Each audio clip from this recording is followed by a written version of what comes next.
प्रश्न ये है कि बिजनेस कैसे करें। एक लीडर, ये जो सेशन है ये लीडर के लिए है। नमस्कार दोस्तों, मेरा नाम हिमांशु जोशी है और एक लीडर जो है वो बहुत बड़ी समस्या से डेली बेसिस पे रूबरू होता है। प्रेशर तो है ही ऑब्वियसली, प्रेशर का मैनेजमेंट प्रेशर देगा ही क्योंकि वो सैलरी दे रहा है, या अदरवाइज आप बिना सैलरी वाले भी लीडर हैं जो डायरेक्ट चैनल है उसमें तो खुद के अर्निंग के लिए प्रेशर रहेगा। तो बिजनेस करें उसके ऊपर ध्यान दें या रिक्रूटमेंट करें उसके ऊपर ध्यान दें, ये एक बहुत स्वाभाविक प्रश्न है। इसको थोड़ा सा मैं डिटेल में बात करना चाहूँगा क्योंकि ये समस्या जो है वो ऐसा कह सकते हैं कि आदिकाल से चली आ रही है। समस्या ये शुरू कहाँ से हुई समझिए आप, जब प्राइवेटाइजेशन हुआ ना कंपनीज का, इंश्योरेंस इंडस्ट्री का, या प्राइवेटाइजेशन कहूँ या जब न्यू जनरेशन इंश्योरेंस कंपनीज आई ना, उससे पहले एक ही कंपनी थी ऑब्वियसली, और उस कंपनी में क्या था कि सब कुछ चल रहा था, है ना, क्योंकि कोई कंपटीशन नहीं था तो एक यही ऑप्शन है, तो घी गिरेगा कहाँ, खिचड़ी में ही गिरेगा और कहीं जाएगा नहीं, तो चल रहा था सब कुछ। उस समय जो अच्छे काम करने वाले लोग थे उन्होंने खूब पैसा बनाया, खूब टीम बनाई, और जो अच्छा काम करने वाले लोग नहीं थे, अच्छा प्रयास करने वाले लोग नहीं थे, उनका बिजनेस चल रहा था, करियर चल रहा था ना, इधर से नहीं तो उधर से आ जाएगा। जैसे इंश्योरेंस इंडस्ट्री का प्राइवेटाइजेशन हुआ और प्रेशर आना शुरू हुआ तो एक बहुत ही स्टेटमेंट खराब मार्केट में उतर गया कि धंधा ला या बंदा ला, ठीक है। जबकि एक लीडर का काम क्या होता है, डिस्ट्रीब्यूशन चैनल सेट करना। आप लीडर हैं इसलिए, अदरवाइज तो आप सेल्स पर्सन हो गए ना, अदरवाइज आप एजेंट बन जाइए। अगर आपको धंधा ही लाना है तो आप सेल्स पर्सन बन जाइए, आप इंश्योरेंस का एजेंसी ले लीजिए और बहुत पैसा है उस एजेंसी में। यही तो एक लीडर बताता भी है सामने वाले को, बहुत पैसा है तुम एजेंसी ले लो। लेकिन कंपनी ने क्या बोला, भाई मेरा खर्चा निकलना चाहिए, तो जो ऊपर का बॉस उसका ऊपर का बॉस ऊपर का बॉस कि भाई तुमसे रिक्रूटमेंट नहीं हो रहा है तो तुम धंधा लाना शुरू करो। तो धंधा ला या बंदा ला वाला कंसेप्ट मार्केट में घुस गया और वहां से सारा डी फोकस हो गया, है ना। अच्छा, अब अगर आप टीम नहीं बनाएंगे तो ये धंधा ला वाला प्रेशर आपके ऊपर हमेशा बने रहेगा। मुझे अगर आप पूछेंगे कि एक लीडर की प्रायोरिटी क्या होनी चाहिए तो मैं बड़े ही बिना किसी लाग लपेट के और एकदम स्पष्टता से कहूंगा, लीडर की प्रायोरिटी ही डिस्ट्रीब्यूशन है। अदरवाइज आप एजेंसी ले लीजिए, उसमें ज्यादा पैसा, अगर आपको बिजनेस लाने का इतना शौक है या इतना अच्छे से आता है तो। नौकरी बचाने के लिए मैं नहीं कहूंगा कि बिजनेस लाइए। अगर आप लीडर की पोस्ट पर है, मैनेजर की पोस्ट पर हैं, डेजिग्नेशन कुछ भी हो सकता है, CLI हो सकता है, SBA हो सकता है, DO हो सकता है, लीका हो सकता है, मैनेजर हो सकता है, लीडर हो सकता है, यूनिट मैनेजर हो सकता है, यानी वो रोल जो रिक्रूट करके डिस्ट्रीब्यूशन चैनल सेट कर रहा है ना।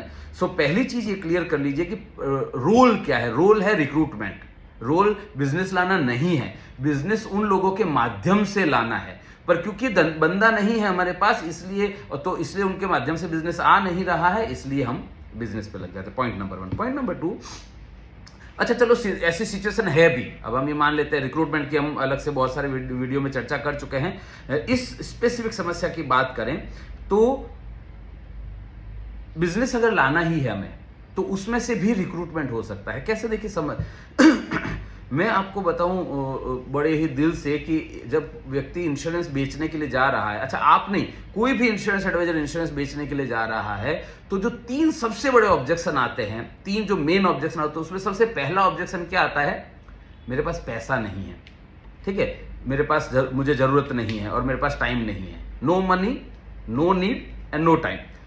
अब आप समझिए कि अगर उसके पास पैसा नहीं है तो एक लीडर के रूप में मेरे दिमाग में तुरंत घंटी बजनी चाहिए ना। जो एक प्राइवेट कंपनी ने फंडा डाल दिया कि धंधा ला या बंदा ला, तो मैं अगर इंश्योरेंस बेचने के लिए भी जा रहा हूं तो जैसा भी आपने खुद भी बोला कि 25 लोगों को फोन करेंगे, 2 लोग ही अपॉइंटमेंट देंगे, और ये 2 लोग भी पैसा दे दें जरूरी नहीं है, ज्वाइन कर ले जरूरी नहीं है।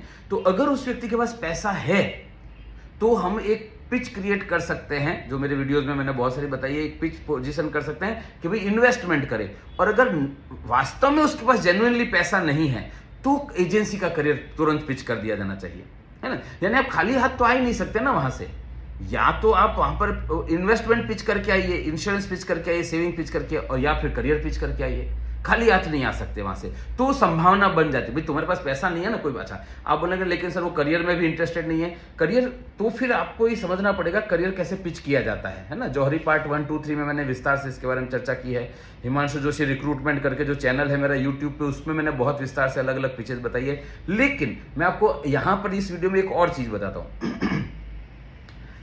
आप एक चीज बहुत अच्छी तरह से समझिए मुझे आकर बोलिए, ठीक है, कि सर करियर, तो मैं आपको करियर ज्वाइन नहीं कर सकता, मैं नहीं करूँगा। क्यों नहीं करूँगा? मैं डॉक्टर हूँ, मैं इंजीनियर हूँ, मैं सीए हूँ, मुझे बहुत सारे इफ्स एंड बट्स है मेरे पूर्वाग्रह इस इंडस्ट्री के प्रति। ठीक है, डायरेक्ट ज्वाइन नहीं कर सकते तो इसको बाहर के देशों में स्पॉटर फिक्स करना कहते हैं। क्या मैं ऐसा डील कर सकता हूं उस व्यक्ति के साथ, क्या आप ऐसा डील कर सकते हैं उस व्यक्ति के साथ कि ठीक है आप ज्वाइन नहीं करते, कोई बात नहीं, पैसा भी नहीं है उसके पास, हाँ पैसा नहीं है, समस्या है, और वो ज्वाइन भी नहीं करना चाहता है इंश्योरेंस इंडस्ट्री, तो उसको बोले तो भी ये पैसे की प्रॉब्लम सॉल्व की जा सकती है। कैसे? आप मुझे रेफरेंस देना शुरू करिए, मैं जाऊंगा उनके पास, मैं बात करूंगा, जो भी डील क्लोज होगा उसमें X% आपको मिलेगा। क्या ये लीगल है? बिल्कुल लीगल है। स्पॉटर फिक्स करना बोलते हैं इसको, जिसको POS बोलते हैं नॉर्मली, ये IRDA में जो एक नया कंसेप्ट लेकर आए हैं, है ना, टेक्निकली POS बोलते हैं। आप अपने पर्सनल लेवल पर करिए ना कि भी ठीक है तुम नहीं कर सकते, तुम्हारे संपर्क में जितने भी लोग होंगे मुझे बताइए कौन कौन लोग हैं, मैं उनको जाकर पिच करूंगा। उस व्यक्ति ने लाइसेंस भी नहीं लिया, आपने उसके साथ रेपो बिल्ड किया, उसके नेचुरल मार्केट में घुस गए। तो जो वापस से याद करिएगा, मैं ट्रेनिंग में क्या बताता हूं आपको कि नेचुरल मार्केट में काम करिए, ठीक है, ये प्राइमरी लेवल पे है, ये प्राइमरी लेवल पे है। एक्चुअल क्या है पता है? प्रोस्पेक्ट के नेचुरल मार्केट में काम करना है आपको। ये गंभीरता से समझिए इस चीज को, क्योंकि भूमि भाई आपका नेचुरल मार्केट एक लिमिटेड है ना। आप कितने नेचुरल मार्केट में लोगों के नाम लिख लोगे यार? 100, 150, 200, 500 लोग ऐसे होंगे जो शायद आपको नाम से जानेंगे, लेकिन उसके बाद लिमिट आएगी आपकी। और अगर आप सीरियसली काम करने वाले व्यक्ति हैं तो ये 1 साल के अंदर अंदर तो खत्म हो जाएगा पूरा नेचुरल मार्केट आपका, और एक्चुअली तो 3 महीने में ही हो जाना चाहिए। तो वो जो प्रोस्पेक्ट है या क्लाइंट है, उनके नेचुरल मार्केट में काम करना है अपने को। इस कंसेप्ट को जंपिंग थ्रू विंडो कहते हैं, है ना, कि अगर आपको लगता है कि ये व्यक्ति है, ये दरवाजा नहीं है ये, तो कोई बात नहीं, उसके माध्यम से हम उसके नेचुरल मार्केट में चले जाएंगे। फिर क्या बात करेंगे, क्या बात नहीं करेंगे, पिच क्या करेंगे, वो बाद में बात करते हैं उसके बारे में, पर कंसेप्चुअली समझ लीजिए इसको। तो मैं पर्सनली इस चीज में बिलीव करता हूं कि आप खाली हाथ वहां से नहीं आ सकते। Point number 1। Point number 2, company का प्रेशर तो आता है, ऑब्वियसली आएगा। तो ये जो हम एक एवरेज पर, प्रॉब्लम क्या आ रही है, हम सर्वाइवल मोड में रहते हैं हमेशा। वो सर्वाइवल मोड में क्यों रहते हैं, उसका कारण बहुत सिंपल है। देखो, मैं आज के सेशन में ये चीज को एक शॉर्ट में आइडिया के रूप में बता रहा हूं, फिर विस्तार से चर्चा करेंगे। 25 लाख का टारगेट है आपका, ठीक है। इंश्योरेंस इंडस्ट्री में 2 अलग अलग तरह की स्कूल ऑफ थॉट चलते हैं। प्राइवेट कंपनी क्या आपको पिच करेगी, जो कि अभी LIC भी पिच करने लगी है ये, पर मोटे मोटे तौर पर आइडेंटिकल करें उसको, तो प्राइवेट कंपनी क्या बोलेगी, 25 लाख 5-5 लाख के 5 पॉलिसी लेकर आओ, ठीक है, बड़ा कॉल करो, बड़ा कॉल करो। इस चक्कर में सब लोग HNI करने लगे। तो एक तरीका क्या है, आपका टिकट साइज बड़ा हो, आप ऐसे प्रोस्पेक्ट के पास जाएं जहां पर आपको 2-3 पॉलिसी में ही 25 लाख हो जाए, 5 पॉलिसी में 25 लाख हो जाए, ये एक तरीका है। और दूसरा तरीका क्या है, आप 1-1 लाख वाले 25 कॉल करो, ठीक है, या 50-50 हजार वाले कॉल करो 50, तो भी 25 लाख रुपया होता है। अब मुझे आप पूछेंगे करना क्या चाहिए, मैं बोलूंगा दोनों का मिक्स करना चाहिए, ठीक है, क्योंकि हमें नहीं पता है वो जो प्रोस्पेक्ट है वो किस सिचुएशन में बैठा है। तो अगर मैं बड़े लोगों के बड़ा सोच कर भी जा रहा हूं, यहां से तो 5 लाख आ जाएगा, जरूरी नहीं है वहां से 5 लाख आए, ठीक है, तो हम उसको कह सकते हैं नीड के हिसाब से 5 लाख हो रहा है, लेकिन आप शुरुआत 50 से कर सकते हैं। तो ये जो स्ट्रेटेजिक थिंकिंग जिसको हम बोलते हैं, कि आप जब मार्केट में उतर रहे हैं तो आपको पहले डिसाइड करके जाना पड़ेगा, ओके मैं कौन सी वाली अप्रोच करूंगा, विड्थ की अप्रोच करूंगा कि डेप्थ की अप्रोच करूंगा। विड्थ मतलब छोटे टिकट साइज की ज्यादा पॉलिसीज करूंगा, और डेप्थ का मतलब है मैं बड़े टिकट साइज की कम पॉलिसीज करूंगा, ठीक है। उसके आधार पर आपका सस्पेक्टिंग डिसाइड होगा, प्रोस्पेक्टिंग डिसाइड होगा, अप्रोच डिसाइड होगा। क्योंकि ये आप बहुत अच्छी तरह से जानते भी हैं, मैं याद दिला रहा हूं कि जो 5 लाख रुपया प्रीमियम देने वाला व्यक्ति है, इसको जो दे सकता है, वो प्रोफाइल अलग होगा। 5 लाख का प्रीमियम देने वाला व्यक्ति किस प्रोफाइल का होगा, वो कम से कम 20 लाख रुपया कमा रहा होगा, तब आप 5 लाख रुपया देगा आपको।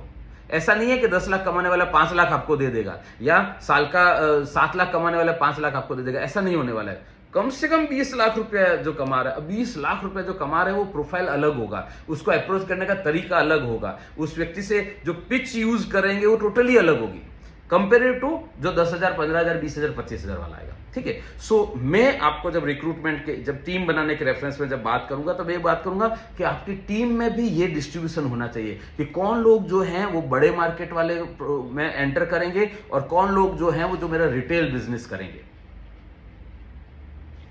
अभी क्या हो रहा है, हम बिना स्ट्रेटजी डिसाइड के रिक्रूट कर रहे हैं, तो जो आ रहा है जैसे आ रहा है चल रहा है। तो ये जो 25 लाख टारगेट पूरा करना है उसका कंपनी से प्रेशर आएगा, ऑब्वियसली प्रेशर आएगा। तो हम क्या करेंगे, टीम काम नहीं कर, अब जैसे अभी आपने एक बहुत ही क्लासिक स्टेटमेंट दिया कि हम डिस्ट्रीब्यूशन जो है उसको जाकर एजेंसी को जाकर बोलेंगे भैया धंधा चाहिए, तो जरूरी नहीं है को उस समय दे पाए। क्यों नहीं दे पाएगा वो, क्यों? क्योंकि हमने उस एजेंसी का प्रोफाइलिंग ही नहीं किया कि भैया ये जो व्यक्ति है, मैंने जो मेरे संपर्क में लोग हैं उनको मैंने आपको पता है अभी एक केवाईसी करके कंसेप्ट बहुत चलता है, और केवाईसी नो योर क्लाइंट, ठीक है, ऐसा ही एक KYA है, ठीक है। क्या जान लीजिए, क्या मतलब, नो योर एडवाइजर। मैं आपको चैलेंज दे रहा हूं, 99 ऑन रिकॉर्ड बता रहा हूं इसको मैं, 99.9% जो लीडर्स है ना, उनको अपने एडवाइजर के बारे में कुछ पता ही नहीं है, सब ब्लाइंड खेला जा रहा है। मैं अगर आपको पूछूं कि आपकी टीम के जितने भी लोग हैं, क्या उन लोगों का नीड एनालिसिस करके क्या उनके पास पर्याप्त इंश्योरेंस है, क्या उनके परिवार के सदस्य के पास पर्याप्त इंश्योरेंस है, उसके ऊपर लोन कितने हैं। तो लीडर्स को ये पता नहीं होता है कि मेरे एडवाइजर के ऊपर कितने रुपए का लोन है ना। तो वो जो और ये शीट फ्री देता हूं मैं, कोई चार्ज नहीं लेता हूं इसका। KYA जो शीट है वो मुझसे ले सकते हैं आप, 9825600778। मैं फिर से रिपीट कर रहा हूं, 9825600778। इस नंबर पर आप मुझे व्हाट्सएप करके KYA का शीट मांग सकते हैं, मुझसे मैं फ्री ऑफ कॉस्ट दे दूंगा। एक एक्सेल शीट है, आपकी जो एग्जिस्टिंग टीम है, आपके पास अभी कितने लोगों की टीम है, उस सारी टीम के मेंबर्स को बिठा के एक एक करके उसको भर लीजिए। उसको भरते ही आपको पता चल जाएगा कि ये जो व्यक्ति है ये किस प्रोफाइल में जाने वाला व्यक्ति है। उसका जब डेटा पास्ट हिस्ट्री निकालेंगे तो आपको पता चलेगा वो भाई कि इस व्यक्ति से, उदाहरण के तौर पे आपके ऊपर प्रेशर आया, ठीक है भाई 20 लाख रुपया करना है ये महीने अपने को। अब ये 20 लाख किससे करवाएंगे, ये पता नहीं होने की वजह से आप सोचने लग जाते हैं मैं 5 क्लाइंट कर लेता हूं, 5-4 लाख रुपए के हो जाएगा। लेकिन अगर आपकी टीम का प्रोफाइलिंग आपके पास है तो आपको पता है कि 20 में से ये 2 लोग हैं, इनको मैं 15 लाख का टारगेट दूंगा और बाकी लोगों को 20-20 लाख का टारगेट दूंगा। ये नहीं होने की वजह से क्या हो रहा है, आपके ऊपर प्रेशर आ रहा है, क्योंकि आप क्या सबको 4-4 लाख रुपए का टारगेट दे रहे हैं। वो व्यक्ति जिसका आपने देखा होगा ज्यादा पावर आता है, बल्ब उड़ जाता है, ठीक है। आज जब आप मुझे आकर बोलते हैं सर एजेंसी है वो काम नहीं कर रही है, एडवाइजर काम नहीं कर रहा है, क्योंकि उस 100 वॉट का बल्ब था उसमें आपने 1000 का पावर दे दिया, उड़ चुका है वो बल्ब, आपको पता ही नहीं अंदर से टंगस्टन का जो होता है ना वो फिलामेंट, वो उड़ चुका है वो। और पुराने जमाने में ट्रांसपेरेंट बल्ब होते थे तो अंदर का फिलामेंट टूट जाता था तो पता चलता था।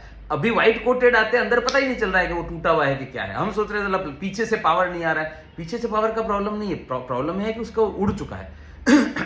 अब अगर आपको ये डेटा KYA से ये पता चलता है कि ओके ये जो लोग हैं इनका हिस्ट्री ये है, इसका नेचुरल मार्केट ये, इन लोगों का नेचुरल मार्केट है, तो इसको आप 20,000 का ही टारगेट दोगे। ये एक तरीका हुआ। दूसरा तरीका क्या हुआ, आप मेरे जैसे व्यक्ति के पास आओगे तो धोखा खा जाओगे, ठीक है। आपको लगेगा कि नहीं सर को तो मैं लाख रुपए का टारगेट दूंगा इसी कैपेसिटी का। लेकिन सेकंड जो पैरामीटर है, पहला पैरामीटर है आप अपनी टीम के साथ बात कर रहे हैं या रिक्रूटमेंट भी कर रहे हैं उसके प्रोफाइल के आधार पर। दूसरा लिख लीजिए, recruitment based on profile, recruitment based on profile, ठीक है, और मैनेजमेंट बेस्ड ऑन प्रोफाइल। अब रिक्रूट भी प्रोफाइल बेस्ड कर रहे हैं और मैनेजमेंट भी उसका जो है वो प्रोफाइल बेस्ड कर रहे हैं। सेकंड लेवल पे आकर आप लिखिए recruitment based on need, recruitment based on need और मैनेजमेंट बेस्ड ऑन नीड। अब इसका मतलब क्या हुआ, देखो मेरा प्रोफाइल भले ही लो प्रोफाइल लगे आपको, लेकिन अगर मेरी नीड ज्यादा है तो मैं उस हाई प्रोफाइल वाले व्यक्ति से ज्यादा काम कर सकता हूं, ठीक है। तो अब अगर मेरे ऊपर प्रेशर आता है कंपनी का ओके 20 लाख रुपया करना है, तो मैं हो सकता है प्रोफाइल वाइज वो व्यक्ति लो प्रोफाइल का व्यक्ति हो, लेकिन मैं उसको बोलूंगा देखते रहे ये बाहर निकल सकता है, ये अगर तू करेगा ना तो इस चक्रव्यूह से बाहर निकल सकता है। तेरे पर लोन है ना, कितना लोन है, कितना ब्याज दे रहा है, क्रेडिट कार्ड है कितना ब्याज दे रहा है, इतना ब्याज दे रहा है, ओके कोई बात नहीं, तू इतना बिजनेस करेगा ना 3 महीने में इससे बाहर निकल जाएगा, तो तेरा 36% ब्याज लगना बंद हो जाएगा क्रेडिट कार्ड का, और फिर आप उसके साथ काम करना शुरू करें। तो मैं सेकंड पॉइंट पे आ रहा हूं, बहुत ध्यान से समझना।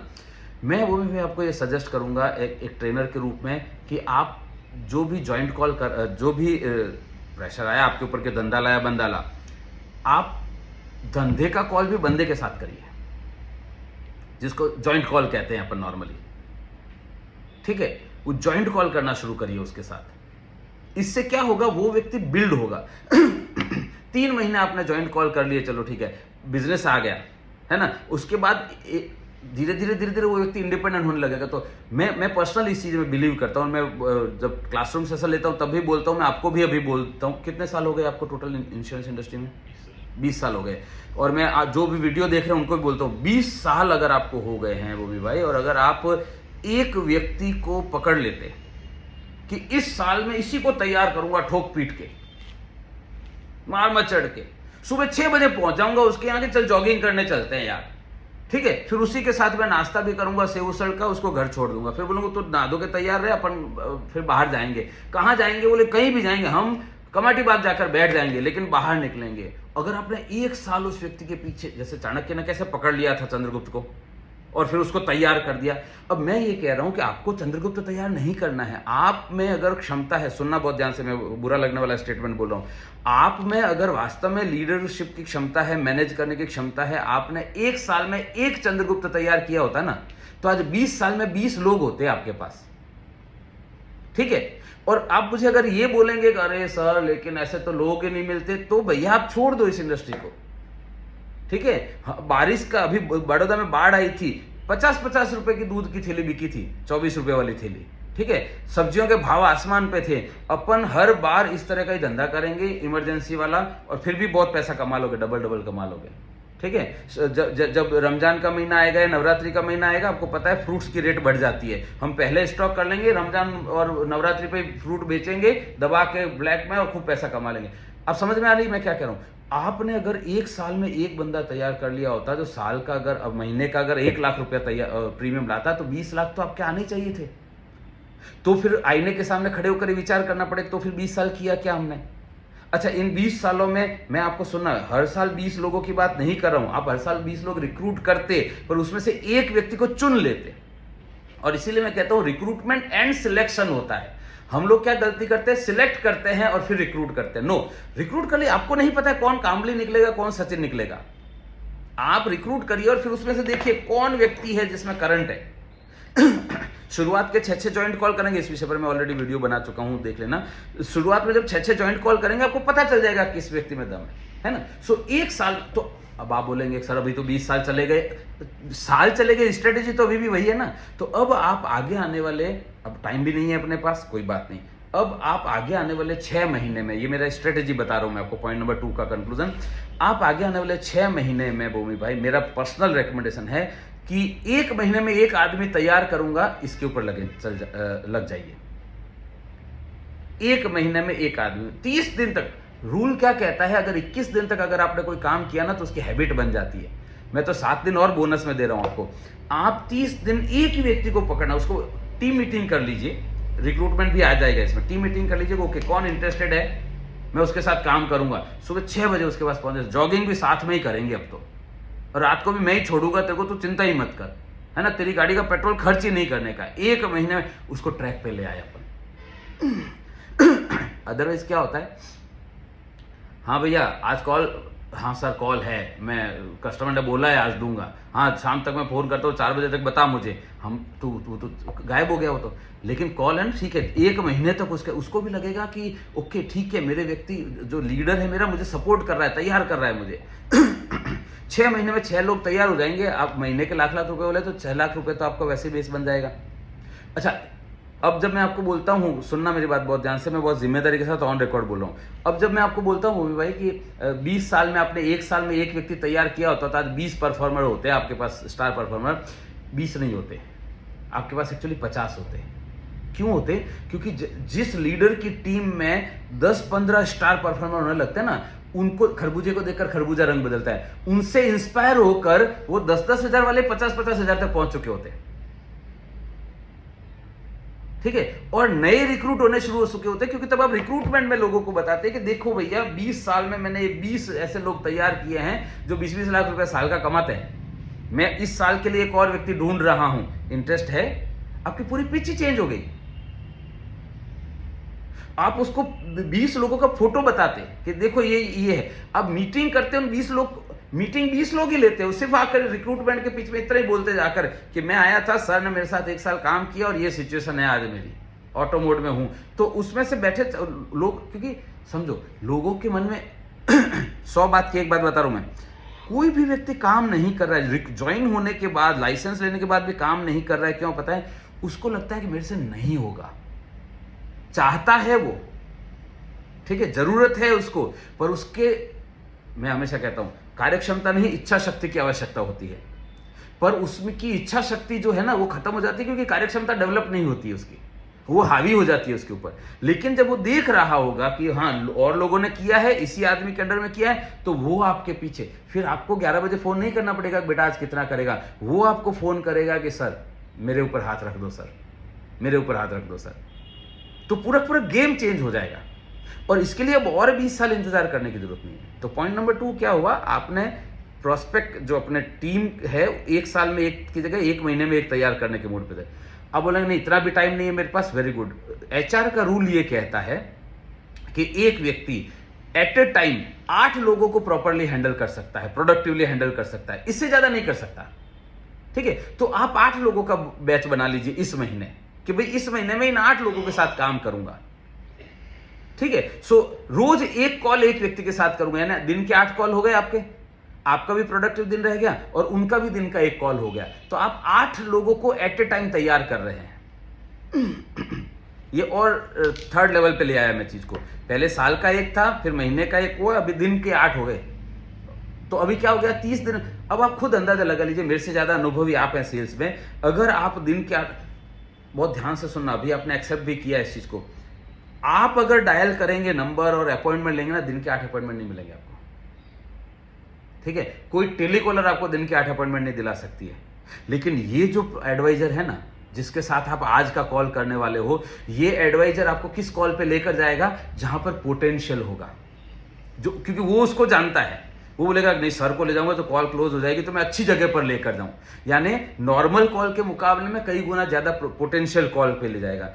आपने अंदाजा लगा लीजिए, सिर्फ 25 वर्किंग डे भी काउंट करते हैं तो 25 कॉल, 25 दिन और दिन के 8 कॉल, 200 कॉल हो गए आपके। 200 कॉल में 10% कन्वर्जन भी आप मान के चलो तो 20 कॉल होते हैं।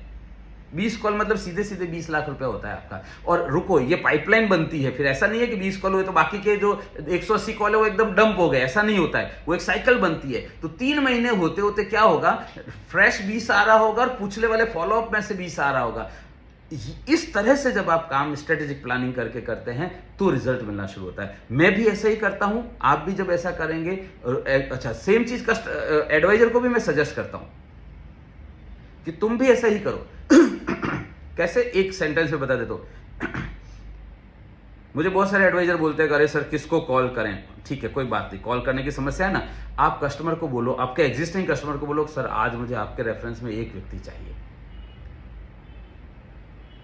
तो वो जो हम कह रहे हैं कि भाई किसके पास जाऊं, तो आपके पास अगर 100 कस्टमर है, एक रेफरेंस भी मिला दिन का, 100 में से एक रेफरेंस भी मिला, तो मेरा आज का तो एक प्रोडक्टिव दिन हो गया ना। मुझे ऐसा लगता है कि इस तरह से जब आप काम करते हैं तो रिजल्ट अभी जो मिल रहा है उससे ज्यादा मिलेगा। प्रेशर इसलिए आ रहा है क्योंकि 90 दिन पहले कॉल ओपन नहीं किया गया था, इसलिए आज क्लोजिंग का प्रेशर आ रहा है। अब एक और बात जो मैं आपको बताऊं, ये सारी प्रोसेस में क्या है, कंपनी टाइम दे न दे आपको, तो जो हम जो फोन पर भी बात कर रहे थे कि मुझे ऐसा लगता है कि जितने भी प्राइवेट कंपनीज के मैनेजर हैं खास तौर से, या ऑब्वियसली LIC के भी जो PDOs हैं खास तौर से, या आप senior adviser, senior development officer भी हैं, और अभी प्रोडक्टिविटी में थोड़ा सा गड़बड़ चल रहा है, तो क्या स्ट्रेटेजी करनी चाहिए ये समझना बहुत ध्यान से, ये मेरा फेवरेट विषय है। आप अपना पहले तो डेटा निकाल लीजिए पिछले 20 सालों का, जो जितना भी अवेलेबल है ना, जितना भी अवेलेबल है, खास तौर से अगर 3 साल का, लास्ट 3 साल का अवेलेबल है तो बहुत बढ़िया, उससे ज्यादा अवेलेबल है तो बहुत बढ़िया, लेकिन मिनिमम 3 साल का निकल जाता है तो बेस्ट है। अब उसका वो जो अपन देखते हैं ना, शेयर मार्केट में चार्ट देखते हैं लोग कि भाई क्या जा रहा है ऊपर नीचे ऊपर नीचे, तो आपको 3 साल में एक ट्रैक पता चलेगा किस महीने में आपकी प्रोडक्टिविटी का रेशो क्या रहा है ना। अब आप देखेंगे तो आपको पता चलेगा अप्रैल मई जून हमेशा डाउन ही रहता है, ठीक है। अब धीरे धीरे बढ़ता है, लास्ट क्वार्टर में बढ़ता है अच्छे से। तो अभी लास्ट क्वार्टर आने में हमारे पास अभी 7 महीने हैं, टोटल इस साल के 7 महीने और बचे हुए हैं। तो मैं आपको क्या सजेस्ट करूंगा कि आप मैनेजमेंट के साथ बैठिए वो डेटा लेकर और उनको बोलिए कि सर देखो मैं इस तरह से काम करना चाहता हूं, मैं ये लोगों के ऊपर काम करना चाहता हूं एंड देन मुझे इतना टाइम चाहिए उसके लिए। तो जैसे बैंक में मोरेटोरियम मांग लेते हैं ना, अभी हालत खराब चल रही है तो 3 महीने या 6 महीने के लिए मुझे पोस्टपोन करो। कोरोना के टाइम पे मिला भी था बहुत सारे लोगों को मोरेटोरियम, है ना। तो एक मोरेटोरियम मांग लीजिए भाई ये महीने, ये 3 महीने, उनको बोलो ओके। आप बोलेंगे सर मैनेजमेंट मानेगा कि नहीं मानेगा, आप समझ लीजिए मैनेजमेंट किस आधार पर सोचता है, वो डिसीजन किस आधार पर लेता है, इसको समझना पड़ेगा आपको। और मैनेजमेंट की जो डिसीजन मेकिंग प्रोसेस है, सेम प्रोसेस आपकी है, सेम प्रोसेस प्रोस्पेक्ट की है। मैनेजमेंट या तो लॉजिक लगाता है और या इमोशन लगाता है, ठीक है। अब अगर आपका बॉस है वो ये देख रहा है कि हाँ आपका सब कुछ ठीक चल रहा था लेकिन अभी कुछ गड़बड़ है, तो इमोशनली वो आपको सपोर्ट करेगा कि नहीं यार इसने आदमी ने किया है धंधा, ठीक है, तो वो इमोशनली आपको सपोर्ट करेगा। तो अपने दिमाग दिल लगा के दिल से डिसीजन लेगा वो, तो भी हमको टाइम मिलेगा। अगर वो दिमाग लगाता है दिमाग कैसे लगाता है वो व्यक्ति, वो उसको लगता है कि यार ये चला जाएगा, तो ऐसा नहीं है कि ये हमेशा के लिए नॉन परफॉर्मर है, टेम्परेरी है ये, तो ये चला जाएगा, मुझे नया रिक्रूट करना पड़ेगा, नया रिक्रूट करना पड़ेगा, उसको सेट होते होते 6 महीने लग जाएंगे, तो मैं इसी को 3 महीने दे देता हूं, ठीक है। अच्छा उनके दिमाग में ये बात नहीं आती तो आप डाल दो उनके दिमाग में बात कि सर आप नया रिक्रूट मुझे करना है, मैं करना चाहता हूं, मेरी ये स्ट्रेटेजी है, पेपर पे बताइए कि ये मेरी स्ट्रेटेजी है कि मैं एक दिन में 8 लोगों के साथ एक एक कॉल करूंगा, ठीक है, पर मुझे 90 दिन का टाइम चाहिए इसके लिए। नहीं तो क्या हो रहा है, दुविधा में दोनों गए माया मिले निराम, और वो ट्रैप में फंस चुका हूं मैं, मुझे उससे बाहर निकलना है। तो मैनेजमेंट सपोर्ट करता है, बहुत अच्छी बात है। अच्छा आप बोले कि नहीं सर मैनेजमेंट सपोर्ट नहीं करता है, तो मैं ऐसा कहूंगा आपको, मैं बड़े दिल से आपको बता रहा हूं और ऑन रिकॉर्ड बता रहा हूं कि तो फिर आप वो कंपनी छोड़ दीजिए। क्यों छोड़ दीजिए? क्योंकि जो कंपनी एक ऐसे व्यक्ति को सपोर्ट करने को तैयार नहीं है जो अब स्ट्रेटेजिकली काम करना चाहता है, आया तो ठीक नहीं आया तो ठीक, तुक्के लगाने नहीं चाहता है, उसको सपोर्ट नहीं करना चाहते, तो वो कंपनी में ज्यादा स्कोप बचा नहीं है। और मार्केट में सच बता रहा हूं जॉब की कमी नहीं है, ठीक है। सेल्स करने वाले सब जगह हमेशा जरूरत पड़ती है, सेल्स वालों की हमेशा जरूरत पड़ती है। सो मैं मेरी इस बात को यहीं पे कंक्लूड करता हूं कि आप एडवाइजर रिक्रूट करें या बिजनेस लाएं, प्रायोरिटी आपका ऑब्वियसली एडवाइजर रिक्रूट करना है। अगर वो रिक्रूट हो जाता है फिर क्या करना है मैंने बताया, अगर वो नहीं होता है तो उसको छोड़ नहीं देना, उसको स्पॉटर बना दीजिए, जंपिंग थ्रू विंडो। उसको बोल दीजिए कि ठीक है कोई बात नहीं, आपके ऐसा तो है नहीं कि उसके नेटवर्क में कोई व्यक्ति बिजनेस इंश्योरेंस ले नहीं रहा है, आपके नेटवर्क के मुझे रेफरेंस देना शुरू कर दीजिए, मैं उन लोगों से मिलूंगा, जो भी बिजनेस आएगा उसका जो भी रेवेन्यू आएगा 50-50 कर लेंगे हम, है ना। तो आपका नीड भी पूरा हो जाएगा और आपको इंश्योरेंस मानने की जरूरत भी नहीं पड़ेगी, ठीक है ना। तो इस तरह से आप रिक्रूट करेंगे। और फिर सेल्स की बात जहां तक आई तो आप खुद सेल्स कॉल करें, मैं उसमें एक और स्ट्रेटजी बताने वाला हूं मेरी जो फेवरेट है वो, आप खुद सेल्स कॉल करें डायरेक्ट, तो उसमें एक लिमिटेशन आएगी क्योंकि आप 25 कॉल करेंगे, 2-4 ही अपॉइंटमेंट मिल रहे हैं आपको, उसकी जगह एडवाइजर के साथ ज्वाइंट कॉल करना शुरू कर दीजिए। इससे एडवाइजर आपको 8 लोगों को तैयार कर पाएंगे आप दिन में, 1-1 घंटे का मीटिंग किया, and at the same time 8 नई कॉल हो रही है या 20 डाले जा रहे हैं, 90 दिन में उनके रिजल्ट दिखने शुरू होंगे, तो प्रेशर रिलीज होना शुरू होगा, आपको सेटिस्फेक्शन रहेगा कि नहीं आज काम हुआ, अच्छा खासा काम हुआ, नेक्स्ट डे और कॉल करने की इच्छा होगी। बाकी के जो लोग हैं उनको लगेगा कि नहीं सर हमारे साथ चले, सर हमारे साथ चले, तो वो अच्छे अच्छे कॉल ढूंढ कर लाएं।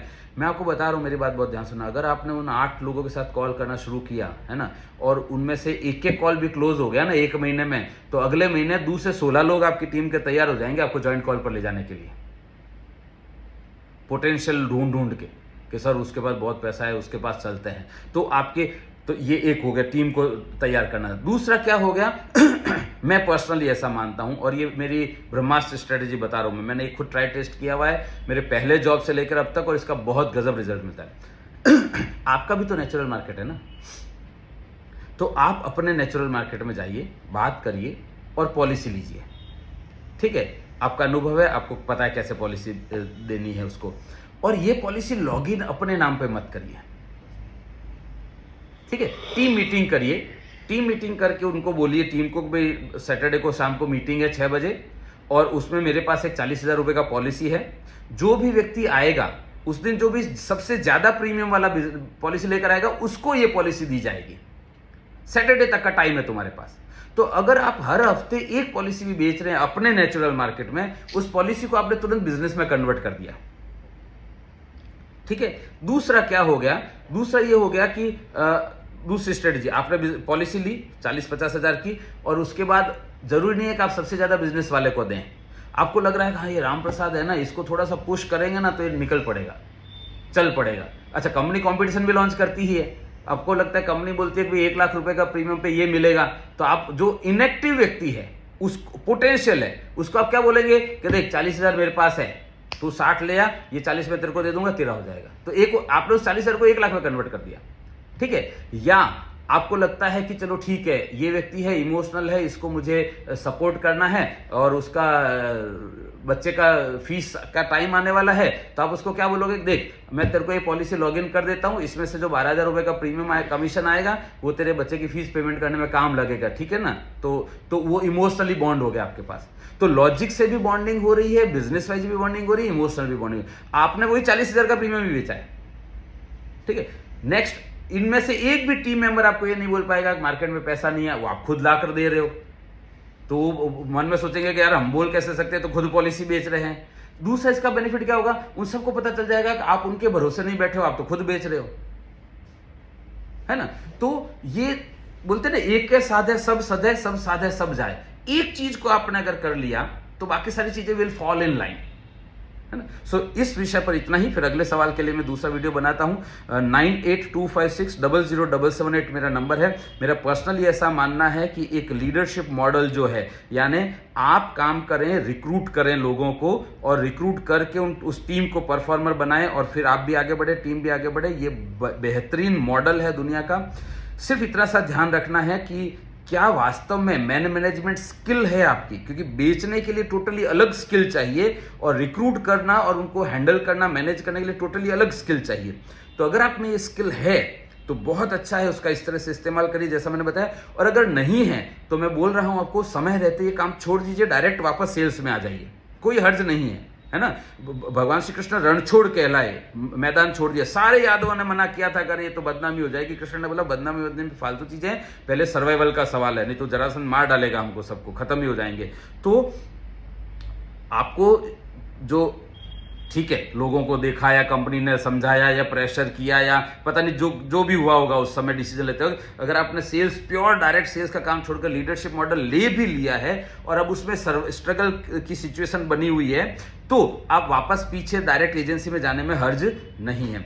अब सवाल ये आता है कि ये कैसे डिसाइड होगा कि अब वापस चले जाएं या अभी भी इसमें ट्राई करें। सिंपल है, आनंद आ रहा है आपको या फ्रस्ट्रेशन आ रहा है शाम को 7 बजे घर पहुंचने के बाद, है ना। तो उससे डिसाइड होगा कि नहीं, क्योंकि अगर आपको आनंद आ रहा है तो आज नहीं तो कल, नहीं तो परसों आप निकल जाएंगे इस दलदल में से। और स्किल एक ऐसी चीज होती है जो हासिल की जा सकती है, सीखी जा सकती है, कौशल हासिल किया जा सकता है, नॉलेज हासिल किया जा सकता है ना। लेकिन ये गट फीलिंग जो है ना, ये हासिल नहीं की जा सकती। तो अगर आपकी गट फीलिंग कहती है कि नहीं यार ये अपना काम नहीं है ना, अपने अकेले पूछिए ना अपने आप से, आईने के सामने खड़े होके, तो आप पीछे हट जाइए, वापस डायरेक्ट सेल्स में आ जाइए, कोई हर्ज की बात नहीं है। और अगर आप में स्किल है, वो कोर ऑफ योर हार्ट है, तो रिक्रूटमेंट का काम चालू करिए, जो मैंने बताया कुछ तरीके। और भी कोई सवाल है 9825600778 पर पूछते रहिए। All the best.